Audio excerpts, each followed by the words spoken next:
হাদিস থেকে অনেক জিনিস জানার পরে বিজ্ঞান আজকে আবিষ্কার করতেছে বহু জিনিস। আপনারা জানেন সম্মানিত মুসলিমরা,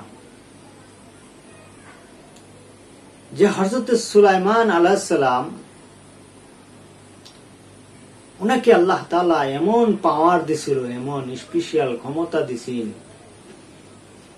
যে সমস্ত মাখলুকাত তার কথা শুনত, সমস্ত মাখলুকাতের ভাষা উনি বুঝতেন, সমস্ত মাখলুকাতের দ্বারায় উনি সেবা নিতে পারতেন। আল্লাহ তাআলা ওনাকে এমন এক ক্ষমতা দিয়েছেন ভাষা বুঝতে। আল্লাহ সুবহানাহু ওয়া তাআলা, আল্লাহ জাল্লা শানুহু এমন প্রাণী বানায় রাখছেন যে প্রাণী এত অল্প আওয়াজে কথা বলে, যেটা বিজ্ঞানের যন্ত্রের দ্বারাও শোনার ক্ষমতা নাই। বিজ্ঞান যন্ত্র আবিষ্কার করে যে এই সূক্ষ্ম প্রাণীর আওয়াজ রেকর্ড করবে, শুনবে, সেই ক্ষমতাও বিজ্ঞানের নাই। কিন্তু সেই প্রাণীর কথাটাও আল্লাহ সুবহানাহু ওয়া তাআলা, আল্লাহ জাল্লা শানুহু হযরত সুলাইমান আলাইহিস সালামের কানে পৌঁছায় দিতেন, সে দিব্য শুনতে পারতেন। সুবহানাল্লাহ। আল্লাহ সুবহানাহু ওয়া তাআলা, আল্লাহ জাল্লা শানুহু যত মাখলুকাত বানাইছে, যার যে ভাষায় বিভিন্ন রকমের চাওয়া পাওনা যদি রবের কাছে একসাথে চায়, রব একসাথে শুনতে পারে এবং একসাথে জবাব দিতে পারে। আল্লাহ আকবার, আল্লাহ, আল্লাহর কেমন ক্ষমতা চিন্তা করে। হযরত সুলাইমান আলাইহিস সালামকে আল্লাহ তাআলা যে ক্ষমতা দিছিল, মাখলুকাতের দ্বারা উনি সেবা নিতে পারতেন। তাই উনি মাখলুকাতকে একবেলা খাওয়াবার জন্য খাবারের আয়োজন করতেছিল 80 দিন লাগাইয়া। 80 দিনের ভিতরে রান্না বান্না করে করে জড়া করতেছিল ডেস্কিতে, বড় বড় ডেস্কি, যেই ডেস্কির চামচ ছিল ওই ডেস্কির থেকে বাইরে মানে তুলবার লাগিয়া চামচ যা ছিল, এটা একটা পুকুরের মতন বড় বড় চামচ ছিল। তাহলে ডেস্কি কত বড়, যে একটা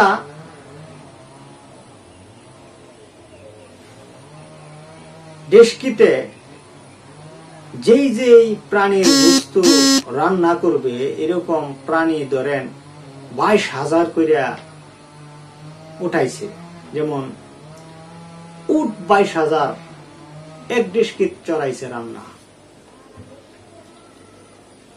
ছাগল 22,000 এক ডেস্কিত, ভেড়া 22,000, দুম্বা 22,000, হরিণ 22,000, এরকম যত প্রাণী আছে খাওয়ার হালাল, সব 22,000 করে প্রাণী জব করিয়া রান্না করছে।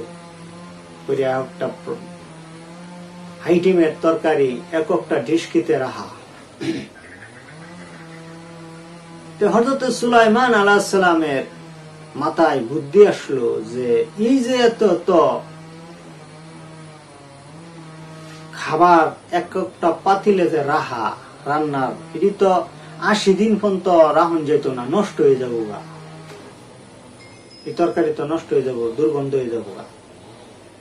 এরপরে তো খাবার কইলেও প্রাণী জগতের কেউ এই দুর্গন্ধ জাতীয় খাবার খাওয়াইতো না, নষ্ট হয়ে যাবো গা।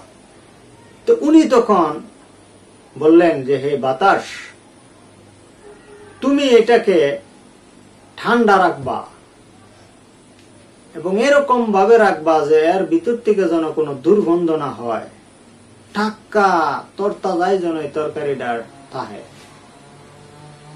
বাতাস ওটার ভিতরে গুংলা ভরত, গুংলা, উপরের তরকারি নিচে নিত, নিচের তরকারি উপরে তুলতো। গুংলা পারার কারণে বাতাস প্রবাহিত হইয়া হইয়া বাতাসে লাড়াচাড়া করার কারণে ওই তরকারি 80 দিনের ভিতরে নষ্ট হয় নাই, তরকারি ঠিক রয়েছে, রান্নার খাবার সম্পূর্ণ ঠিক রয়েছে। বিজ্ঞান বলেন যে যদি সুলাইমান আলাইহিস সালাম শুধুমাত্র বাতাসের সাহায্য নেওয়াতে যদি 80 দিন খাবার ঠিক রাখতে পারে, নষ্ট না হয় রান্না খাবার, তাহলে আমরা বাতাসের এমন এক সাহায্য নিয়ে আমরাও যেন তরকারি, গোস্ত, মাছ এগুলো যেন ঠিক রাখতে পারি। বিজ্ঞান গবেষণা করতে করতে বানাইছেন ফ্রিজ। এই ফ্রিজ এই জন্যে বছরের পর বছর খাবার আপনার জমায়া ঠিক রাখে। ফ্রিজে দুর্গন্ধ হয় না, নষ্ট হয় না। এটা ওই হাদিস থেকে গবেষণা করে বিজ্ঞান এটা বানাইছে। হযরত সুলাইমান আলাইহিস সালাম উনি 27 মাইল লম্বা, 27 মাইল পাশ সিংহাসন, এত ভারী সিংহাসন যে এখানে 1 লক্ষর মতন মানুষ আডে। জিন মন্ত্রী পর্যন্ত আছে, মানুষ মন্ত্রী আছে, সাধারণ বিশাল বড় মাঠ, ওটার ভিতরে রান্না বান্না হচ্ছে, খাওয়া দাওয়া হচ্ছে, সবকিছু ব্যবস্থা। এত ভারী জিনিসটাকে নিয়ে বাতাসকে হুকুম করছে জমিন থেকে উড়াইয়া 9 মাইল উর্ফে দিয়ে উড়াই নিয়ে যাও। হযরত সুলাইমান আলাইহিস সালামের এত ভারী জিনিস যদি বাতাস ধারণ ক্ষমতা নিয়ে যদি এক দেশ থেকে আরেক দেশে যাইতে পারে, ওখান থেকে বিজ্ঞান গবেষণা করে বলেন আমরাও বাতাসের দ্বারায় টনে টন মাল নিয়ে এক দেশ থেকে আরেক দেশে যেন যাইতে পারি, আমরাও এরকম যন্ত্র আবিষ্কার করি। এই জন্য হেলিকপ্টার আবিষ্কার করছে, রকেট আবিষ্কার করছে, বিমান আবিষ্কার করছে বিজ্ঞান গবেষণা করি। হযরত সুলাইমান আলাইহিস সালামের জিন্দেগি ফলো করে করে বিজ্ঞান এগুলো আবিষ্কার করছে। ভাই দোস্ত বুজুর্গ, এরকম অনেক আরো জিনিস আবিষ্কার করছে হাদিস থেকে। খাবার নষ্ট যেন না হয়, এক দেশ থেকে আরেক দেশে যেন যাওয়া যায়, এটি হাদিস থেকে নিছে। কোরআন এবং হাদিসে এমন তত্ত্ব আছে যে এই সাহায্য বিজ্ঞান না নিলে অচল হয়ে যেত। বিজ্ঞানের কোনো ক্ষমতা ছিল না। কোরআন এবং হাদিস থেকে এই জ্ঞান নেওয়ার কারণে আজকে বিজ্ঞান বহুত কিছু আবিষ্কার করতেছে। এই যে মোবাইল,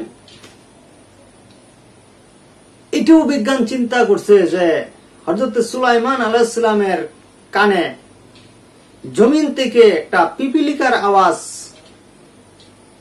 9 মাইল উপরে পৌঁছাইতে পারে, একটা কৃষকের আওয়াজ জমিন থেকে 9 মাইল উপরে যদি বাতাসে পৌঁছাই দিতে পারে, তাহলে আমরা কেন দূরত্ব থেকে খবর বাতাসের সাহায্যে শুনতে পারবো না? তারা গবেষণা করতে করতে করতে করতে তারা এরকম মোবাইল আবিষ্কার করছে। এই জন্য এক দেশ থেকে আরেক দেশে কথা আজকে আমরা শুনতে পারতেছি, বলতে পারতেছি, এটা সত্য, বাতাসের সাহায্য। চিন্তা করেন। তো এই জন্য আমার এই কথাগুলো যারা আপনারা শুনছেন, তারা আল্লাহ পাকের কাছে শুকরিয়া আদায় করেন যে মালিক, কোরআনের সাহায্যে যদি দুনিয়ার সমস্যা সমাধান করা যায়, তাহলে এই কোরআন তো আইছে অন্ধকার থেকে বাঁচাইয়া আলোর দিকে নেওয়ার জন্য, জাহান্নাম থেকে বাঁচাইয়া জান্নাতে নেওয়ার জন্য। তাহলে এই কোরআন আমরা মানলে, কোরআনের উপরে জিন্দেগি চালাইলে আমরা কেন জাহান্নামের আগুনে জ্বলবো? কেন আমরা আযাবে ভুগবো? কেন আমরা এরকম ভাবে হাসরের ময়দানে সূর্যের তাপে কষ্ট করব? এগুলো কোনোটাই হবে না যদি আমরা কোরআনকে ফলো করি, কোরআনের আদর্শ নীতি যদি আমরা জীবন চালাইতে পারি। এই জন্য আসুন আমরা কোরআন এবং হাদিস যা বলে নবীর তরিকায় আমরা জীবন চালাই, কোরআনের আদর্শ নীতি জীবন চালাই। দুনিয়াতেও শান্তি, আখিরাতেও শান্তি। এই শান্তি আপনার আমার মাঝে যেন আসে, এই জন্য নবীর সুন্নতের উপরে জিন্দেগি চালাই। আল্লাহ পাকের যা আদেশ তা মানি, যা নিষেধ তা বর্জন করি। আল্লাহ তাআলার কাছে আমরা তওবা করি, বেশি বেশি আমল করি। আমার এই ভিডিওটা আপনাদের ভালো লাগলে লাইক, কমেন্ট, শেয়ার, সাবস্ক্রাইব করে দিবেন। বেশি বেশি ভিডিও দেখবেন। আশা করি আপনারা ভালো হবেন।